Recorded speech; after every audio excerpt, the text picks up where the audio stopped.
Hello everyone, I'm Sean Hancox and welcome to Meshology's first tutorial, the first of many that collectively will teach you everything you need to know about digital modeling, texturing, rigging, and mapping, regardless of what your digital goal may be.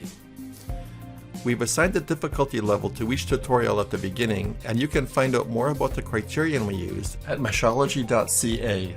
These tutorials speak directly to you and are intended to teach you the digital groundwork to help you be successful in your projects.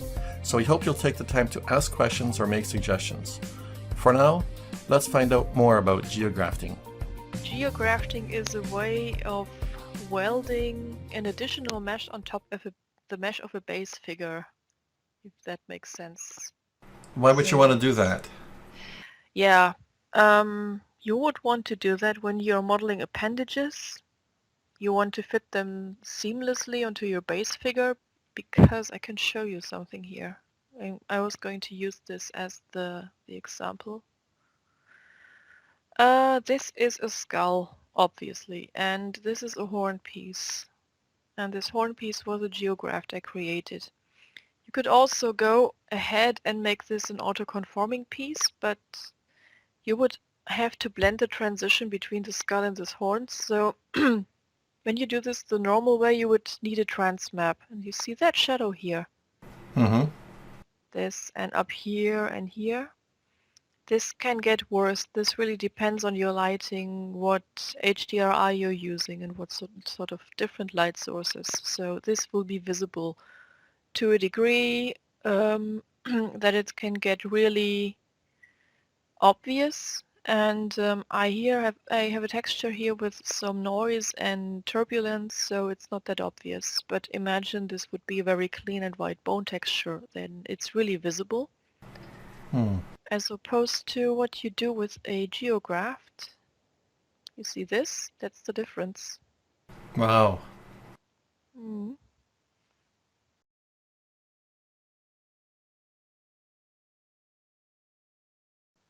But yeah, you can run into a couple of issues because sometimes geografting doesn't work right away. You get problems.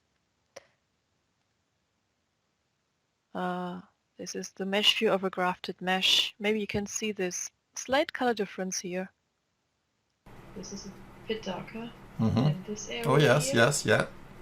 Yeah, but you will really have to squint to find it actually. So this is my base mesh and the graph mesh at base resolution. But I think this is one of the most common mistakes that can happen.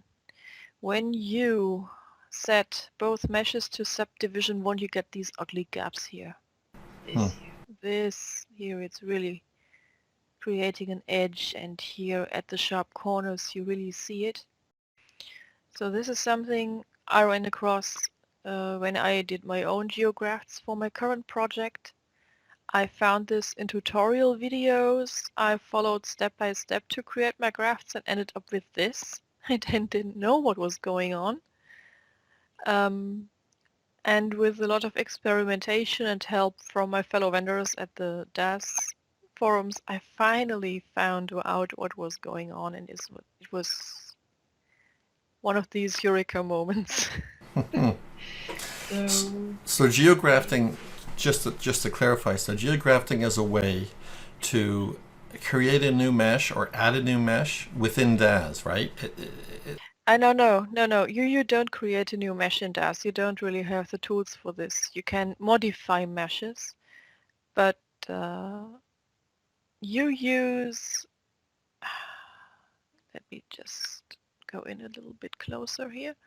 What you do is you use your base mesh, in this case the skull mesh here, this part of the skull. You extract a piece of that mesh in base resolution, and then you delete everything but this outer loop of this copied area. And then model your graft piece on it. You need that overlapping outer loop of polygons to graft this to the skull. So grafting has a lot of different benefits. For one, obviously the seams disappear when they weld. The graft follows the base mesh's resolution, so when I change this to subdivision, the graft follows. I don't have to set this individually. You can then later texture over the seams and transitions in a projection paint software to make the transition absolutely invisible. There's also a slight degree of texture blending involved when the graft works, and the graft will also follow morphs. So it has some traits of an auto-fitting item, but it goes a bit beyond that. Does it have its own material zones? Yeah, of course, it has its own material zones. You can rig it independently. When it appears in the hierarchy, it appears as a separate figure. You can even build ERC control dials and whatnot into it. Wow. So it has its own poly groups for rigging. So it's an interesting concept. I really like it. And the one thing it also does, it hides the underlying polygons of the skull here or whatever base figure you have. So you really do not see that there is a different piece attached. I can show you how this looks when I load the... Well, where are we? Here are the horns. Just keep your eye on this area here. I'm just loading this as I would load an auto-fitting item. Wham! Did you see anything happen? Wow. And here it is. Here's the horns GeoGraft. So I think the applications are numerous. Imagine building a chimera-like creature with the body of an animal and the torso of a human. Things like that. So when I delete this, I have my old skull back. No problem. I guess the easiest analogy that I can think of is, when you go to buy a car, there's usually 6 or 7 different models of the same car. Some have different kinds of wheels, some have spoilers, some have what a friend of mine calls go-fasters, which is all the trim that goes on the car. But the base vehicle remains the same. And GeoGraphs act just exactly like that. It's which options do you want to come along with this model? Yeah, of course. I mean, I could model all the add-ons for this skull or other body parts I want. I could model a head fin, more horns, whatever I like, and I can do this with every body part. Just have to follow a few simple steps, and the order of these steps is important so I don't get these really, really ugly holes in here. Yeah.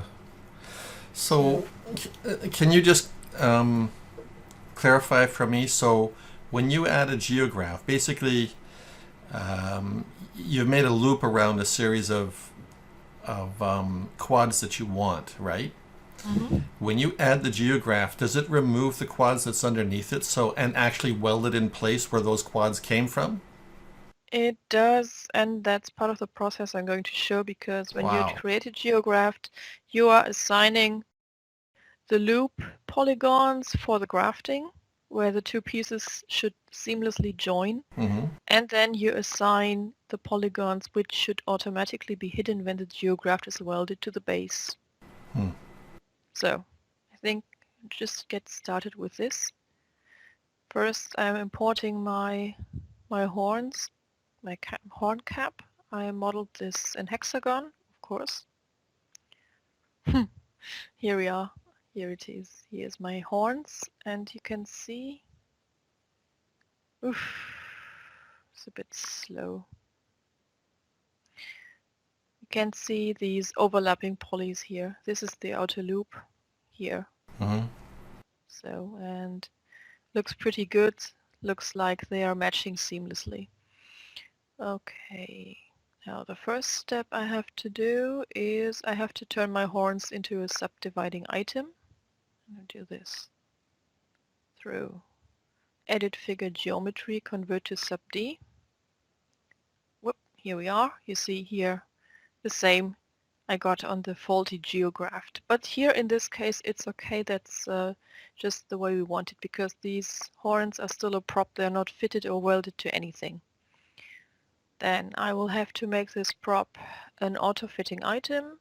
I'm going to use my transfer utility, use the skeleton as the base, the horns as the target. Not going to change anything else, just click on accept. No projection no projection template? Well, it uses the projection maps of the underlying skull. Okay. So, no. Yeah, it switched the horns back to base resolution, which is okay. I want it that way. But to be completely sure, I'm setting my sub D level to 0 here in the graph to be, and also in my base figure. And this is the important step. You have to do this before you start assigning polygons.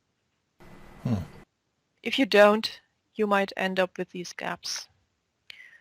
So I'm going to move on now to my geometry editor to start assigning polygons. I'm going to show you a small trick to work with selection sets too. Because I'm lazy, I don't want to draw the same selection twice. I'm switching on my symmetry. I need my X or X. What do you say in Canada? X or X. X. X. X axis. Yeah, I'm going to take my time here.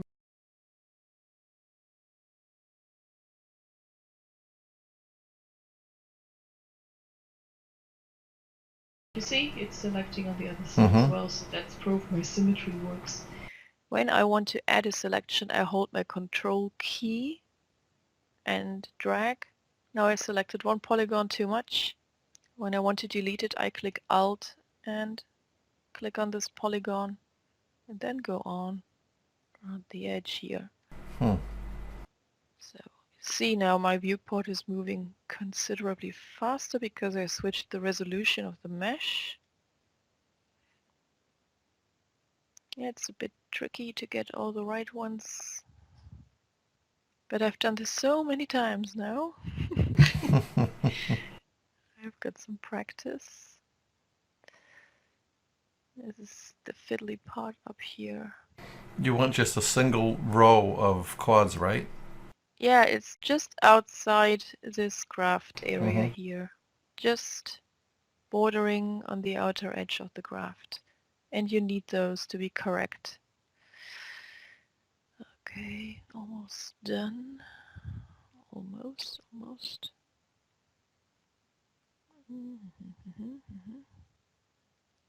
Okay, but now I'll check because I know I've built an asymmetry into this horn cap.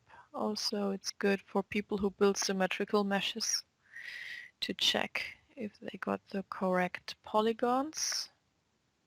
So just deleting the ones I don't need with my Alt click and then picking those I want. Oh, didn't get everything.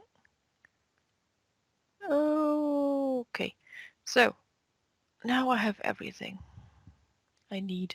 These yellow highlighted polygons. So that's a loop. That's a loop right around the geograph, right?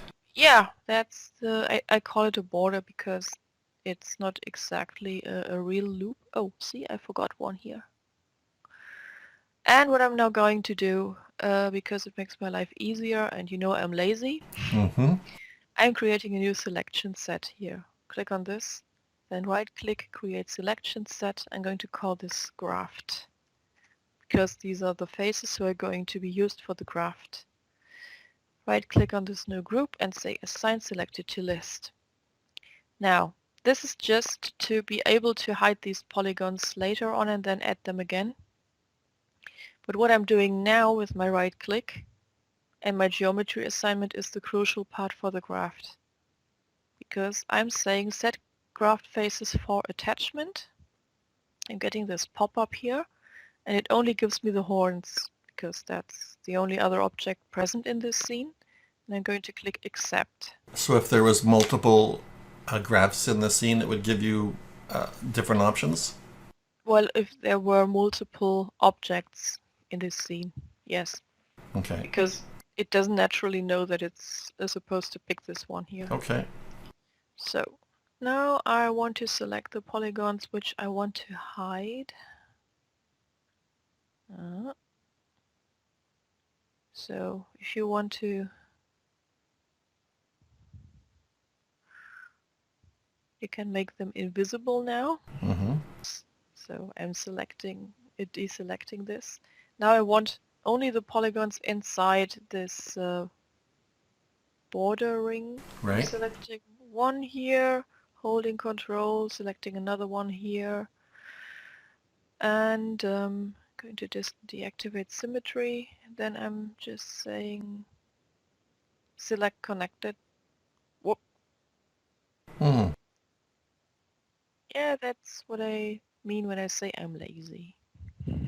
Hmm. I'm creating another selection set. This one is named hide, and I'm assigning my selected polygons. Now these selection operations are completely independent of my geometry assignments for the graft. This is just for me checking if I got the complete area of polygons and the correct border area.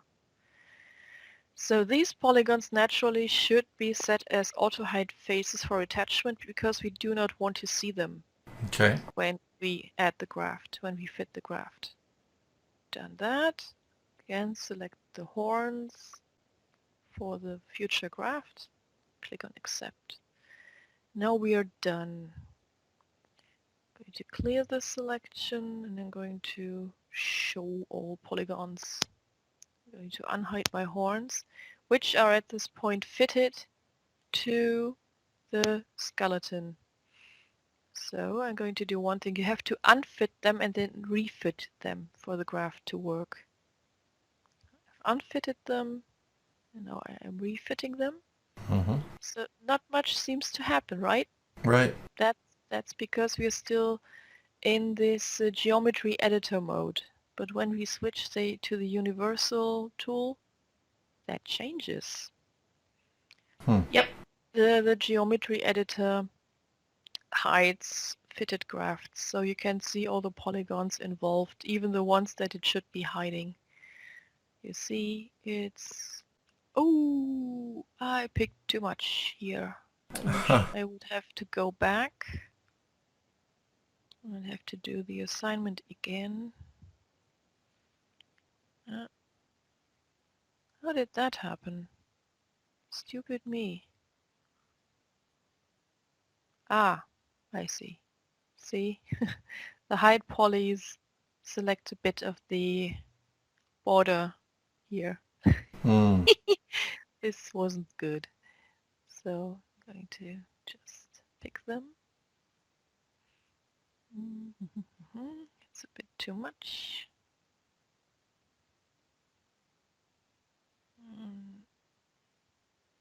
Yeah. These belong here. Okay. Selection clear. Okay. Oh, that's weird. There's a bit too much in here. That's crazy. I did the wrong assignment. I think I need to...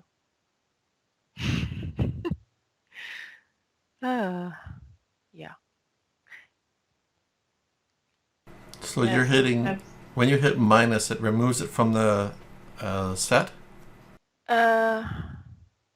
No, it doesn't, because I need to right click and say remove selected from set. Okay. Then it does. Okay, but when you click on them, you should get the red highlighted area here.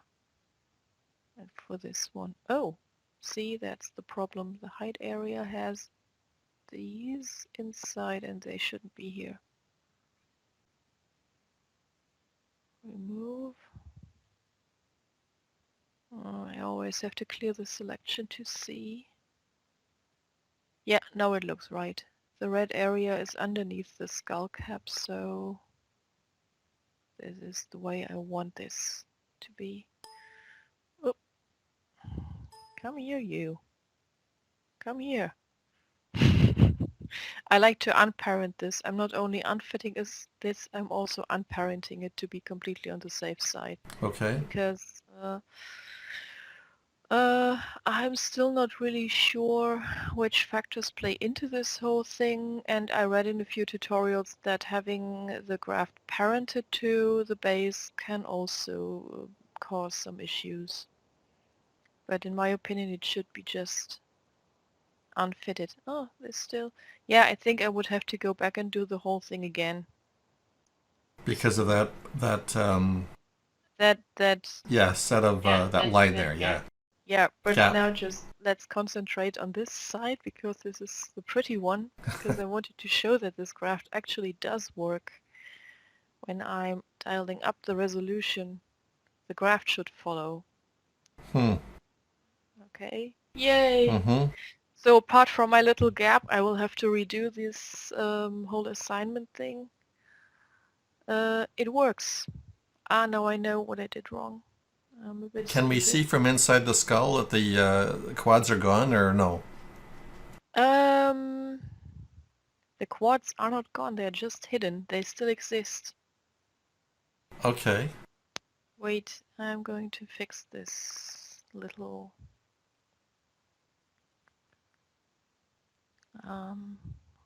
thing here. Yeah, the plus just means you're selecting this, so you don't have to click on right-click, select polygons, blah, blah, blah. Select these. Going back here. Yeah, this plus minus just removes the selections. That's all it does. Okay. Okay. So let's try this again.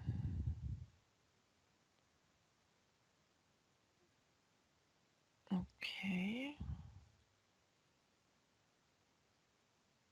Yep.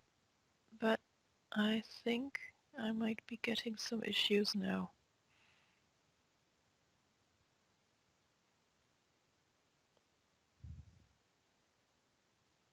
No, I'm not. Okay, that's surprising. So, yeah, here we are. You see, the nice thing with geografting is that you don't have to take care of setting your mesh resolution in the graft. It does it all for you. When you modify it in the base, then it works in the graft as well. And about your question about where are the polygons, the hidden ones, and then we go to... Oh, that looks funky. This is lit wireframe, so when I was hoping that I might actually see the polygons inside the horns, but I don't. So in this mode they are invisible, but they are still there. They are not gone. It's just that this welding or grafting function hides them. That's all. Yeah, that's geografting. And these are the steps you have to do this. First, import your object. Turn it into a subdivided mesh. Use the transfer utility to make it auto-fitting to your base. Then set the resolution of both the base mesh and the new graft to base 0. Start assigning the polygons on the outside the outer edge of the graft's edge to be the grafting polygons, and then select the polygons inside you want hidden as the hidden polygons. Then unfit your new graft, refit your new graft, switch to a different tool like the universal translator to view your graft in action, and then as a test dial up the mesh resolution. Because when things don't work, the base will subdivide but the graft will not. And then when you're done, you can just save this as a completely normal figure asset. Like here, figure or prop asset. Don't forget to parent it to your base figure. Give it a proper name and then save it. That's great.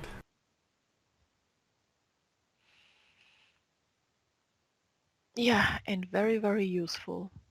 Once you are done, once you've saved this, you can now start correcting weight maps, because I'm pretty sure the horns will do some interesting things when we bend this skull here.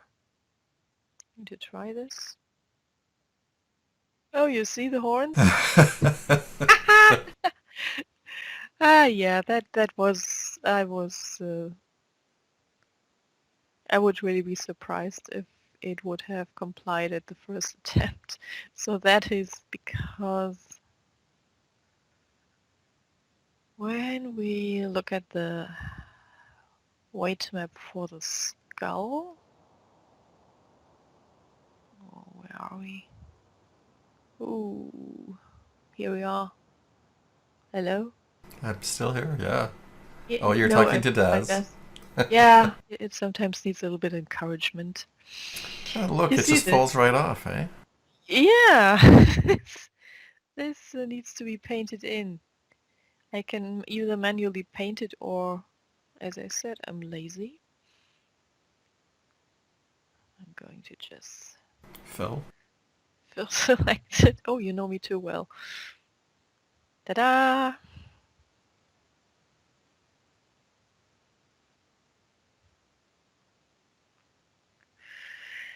So, and what I did then, I assigned polygon groups to the left horn, to the right horn, added bones so they can be moved. Can do all that sort of stuff. So it's basically like a piece of auto-fitting clothing with a few benefits. So the horns must appear separately as a model item that's added to the model, is that right?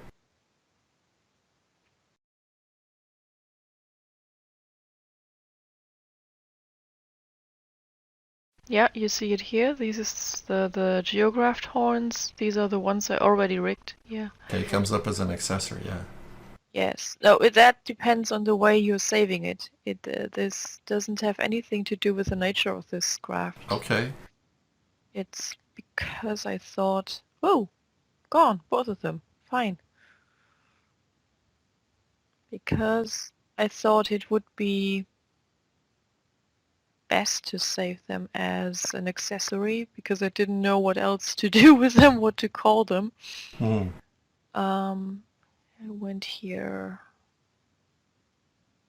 I hope I don't overwrite them by accident. Yes, I know. That's something for you who knows the CMS. I set the content type as follower, accessory. You can also say attachment or head. Skull, but I don't know. I picked this accessory. Follower existed in their drop-down list. You didn't add that though.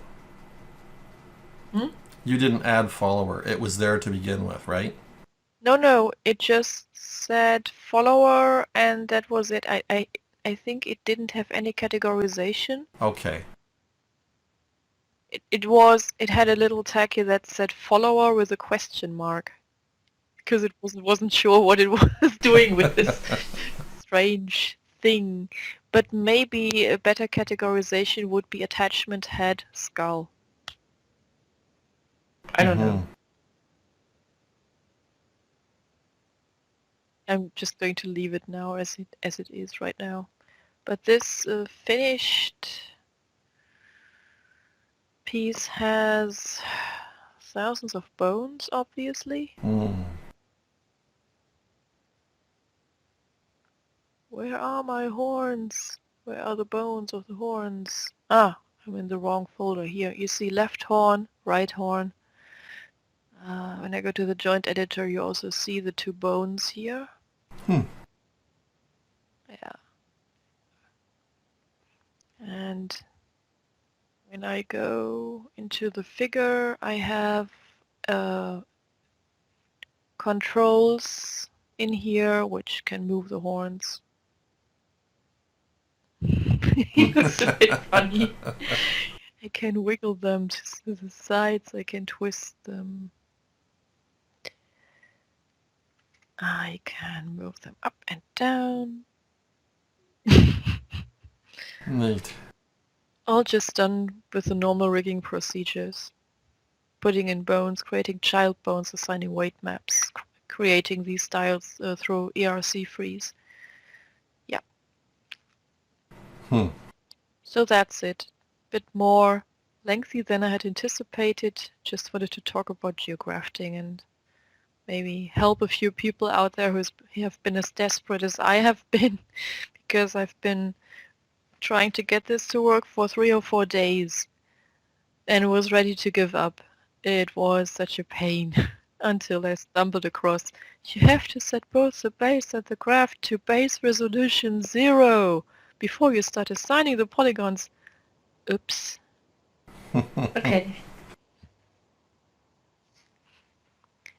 It looks great. I can certainly see uses for it. Yeah, I'm going to use it a bit more in the future.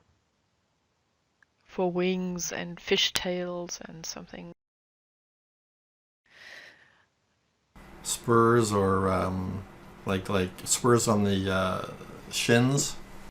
Yeah, I don't know if I'm going to work on this anymore, but maybe when people want to attach wings to a back of a figure of Genesis maybe, and horns to her skull or ridges to her nose. You know, sometimes I think you could probably compare GeoGraft to prosthetics used in movie makeup. Mm-hmm. Seamless blending when it's really done well. Yeah. That would be interesting, trying to model a face that way. You mean you have a base face and then you add something like a Klingon Yeah. forehead crests and Yes. something like that? Yeah. Yeah, that would be an idea for a product. Yes, because then it would react to the change in the shape of the face. Yeah, and to the movement of the bones. What you can also do with GeoGraft, which is otherwise impossible, you can punch holes into a mesh. Just imagine you're taking a loop here from this side of the skull and the other side, and then you model a tunnel through. Yeah, because it hides the polygons underneath, you suddenly have an opening in a body. Can imagine all sorts of really weird uses for that kind of thing. Mm-hmm.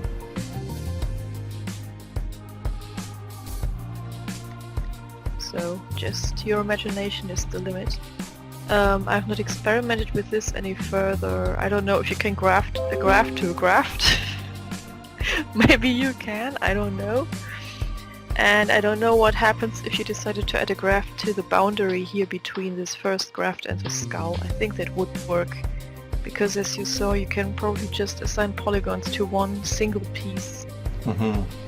Maybe you can do it, have 2 separate polygon selections. Well, all of this is probably material for experimentation for the future.